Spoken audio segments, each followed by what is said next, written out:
Сәлем баршаңызға. Бүгін үйде жасалатын чебуреки. Құрамы экранда көрсетілген.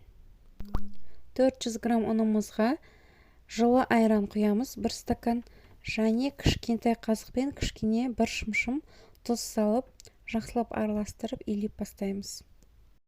Кефиріңізді жылытып алыңыз. Осы екі ғана затты қосып, ұнымызды шетінен илеп бастаймыз. Егер айраныңыз немесе жаңағы кефиріңіз көп болып кеткен жағдайда кішкене үстіне ұн қоссаңыз болады. Осылай аздап илеп отырып, аздап жылытылған айранды немесе кефирді құйып отырып, ұнның біркелкі және жабысқақ болмауы керек. Достар, подписаться кнопкасын басып, лайк, комментарий қойып кетсеңіздер болады. Осылай иленген қамыр біркелкі болғаннан кейін 5-10 минутқа пакетке салып, бөлек алып қоямыз. Қамырымызды солай тындырып қоямыз.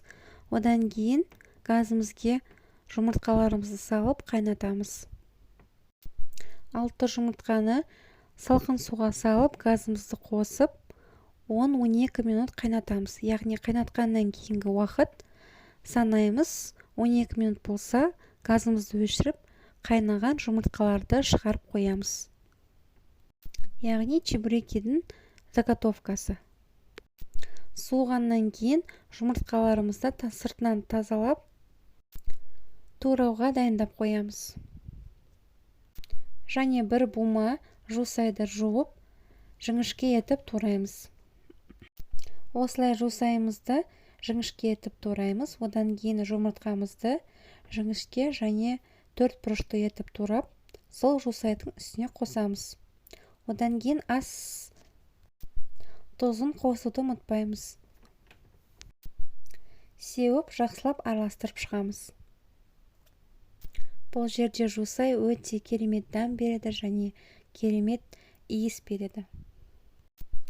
Енді пакетімізден дайын болған қамырымызды алып шығамыз. Уақыты өтіп тындырылды. Кружкадағы ұнымызды сеуіп, осы қамырымызды ұнға аунатып, біркелкі формаға келтіреміз. Ұнның көмегімен қамырымызды үстін басып, кішкене ұзартамыз. Ұнның көмегімен айналдырып, қолмен басып ұзартқаннан кейін оқтаудың көмегімен жаямыз. Илеп отырып, қолмен жая отырып, ұнды сеуіп отырамыз. Қамырымыз біздің барынша жұқа, барынша біркелкі болып жайылуы керек. Қамырдың жіңішке және жұқалығына көзіңіз жеткеннен кейін оқтауды алып, бір үлкен кесемен кесіп шығамыз. Менде сорпа ішетін кесе үлкен, сол үлкен кесемен барлық шетінен осылай кесіп шығамын.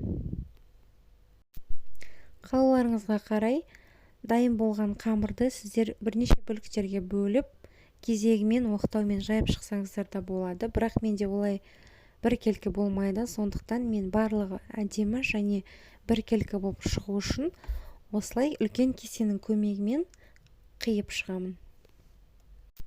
Үлкендігі алақаннан сәл үлкен болады. Осыдан кейін дайын болған заготовкамызды ішіне саламыз. Жұмыртқадан және жусайдан жасалған қоспамызды осылай салып, бір ас қасықтан және шетін жаймен түйіп бастаймыз. Алдымен қолдың көмегімен бір рет түйіп шығамыз. Одан кейін шанышқының көмегімен әрлеп осылай басып шығамыз.